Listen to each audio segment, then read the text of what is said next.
Hello students, in previous video I explained condition statement and converse statement.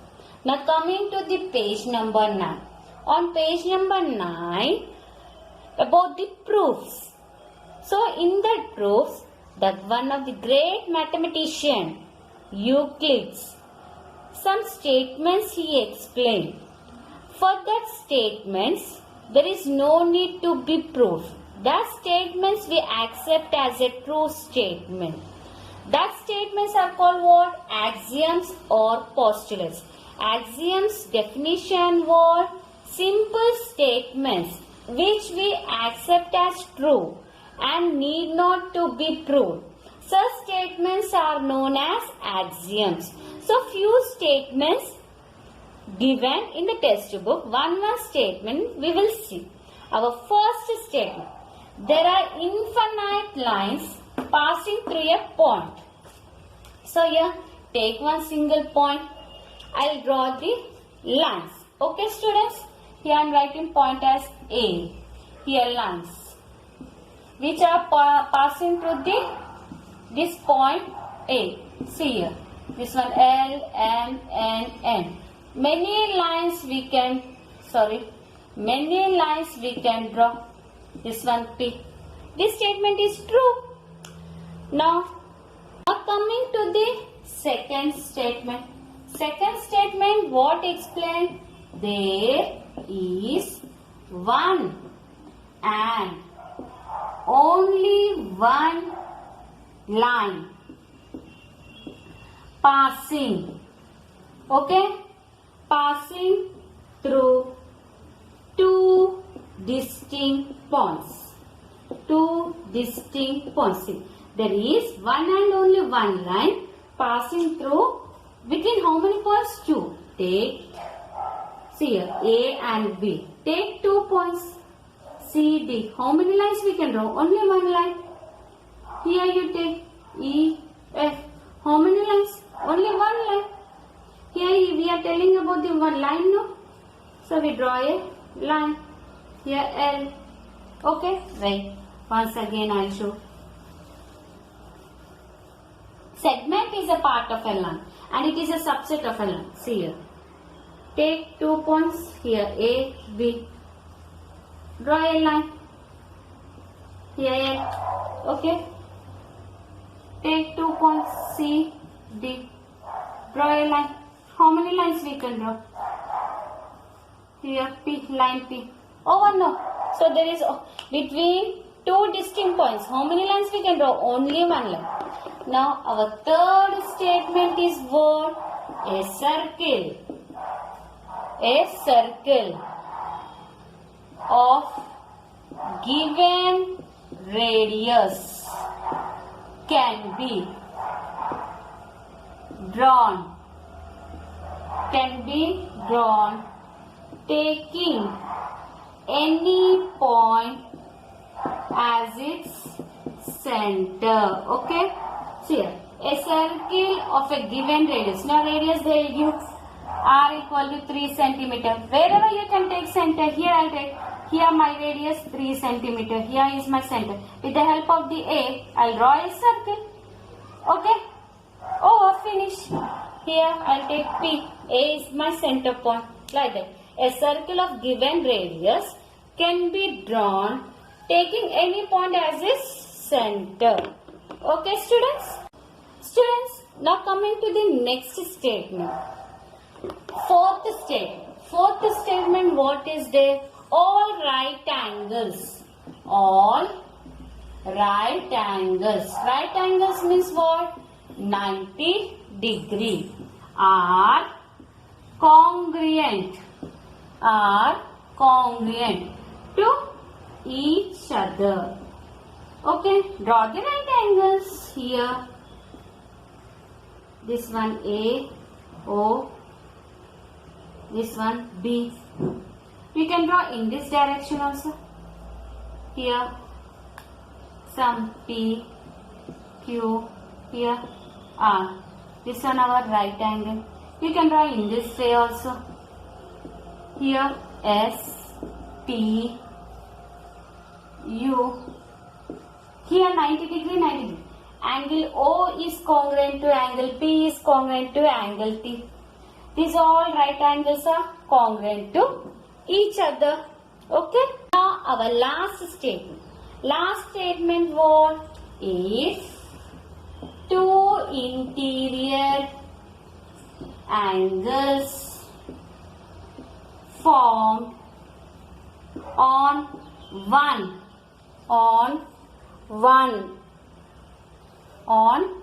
one side of a transversal of two lines add up to less than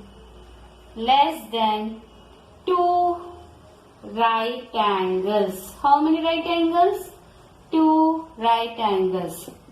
Then the lines produced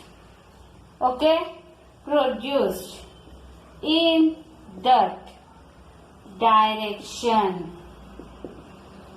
intersect each other. Students, very easy. See what given? Two interior angles on one side of a transversal. I draw the transversal. This T is my transverse. I draw two lines. This one L and this one here M. Line L and line L, line M. Line T is a transversal. Here it is a transversal. Okay. These are the two lines and how many interior angles? Two interior angles. See here, these two are interior angles. Two interior angles. Add up to less than 90. Here I will write this one A, this one B. Okay. Here A, here I will write P, here Q, here R, here S, here T, here some U. Okay. Line PQ, line RS and line T is a transversal, otherwise line UT is a transversal. Here angle A and angle B are the interior angles on the one side of transversal. I taken to the left side. Okay. Now what they are telling? Add up to less than 90. So this one is less than 90 degree. This one also 90 degree, less than 90. Add, he said, add up to less than 90. So here I'll take some variable. Okay. This one less than 90 degree, this one less than. Here I am taking A and this one B. See here, angle A is less than 90 degree, angle B is less than 90 degree. How much we don't? Add, he said. So these are which type of angles? Acute angles. Okay. These two are acute angles. So addition, he said no. I'll do addition. Angle A plus angle B less than 90 degree plus 90 degree. Angle A plus angle B is less than 90 plus 90, 180 degree. If it is less than 180 degree, what he said, telling these two lines intersect. Here I taken point T. These two lines will intersect. Okay, students, by this Euclid's postulates or axioms finish. Axiom means what? Simple statements which we accept as a truth and need not to be proved. Such statements are called axioms or postulates. Now, in your textbook, how many types of proofs are there? 2 types. How many types of proofs? 2 types. Theorem can be proved in 2 ways. Okay, first one, direct. Okay. direct proof, and second one indirect proof.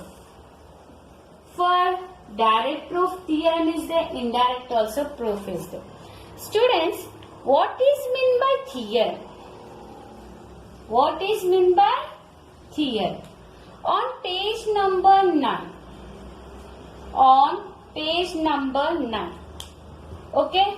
On page number, if you open the page number 9 in your textbook. Okay? There are two types of proofs. First one is direct proof. Second one is indirect proof. So on page number 9, theorem means what? A property. A property is supposed to be true. A property is supposed to be true. Okay? True if it can be proved, if it can be proved logically, then it is called what? Then it is called what? Then it is called what? Theorem. Okay, that means statement need to be true.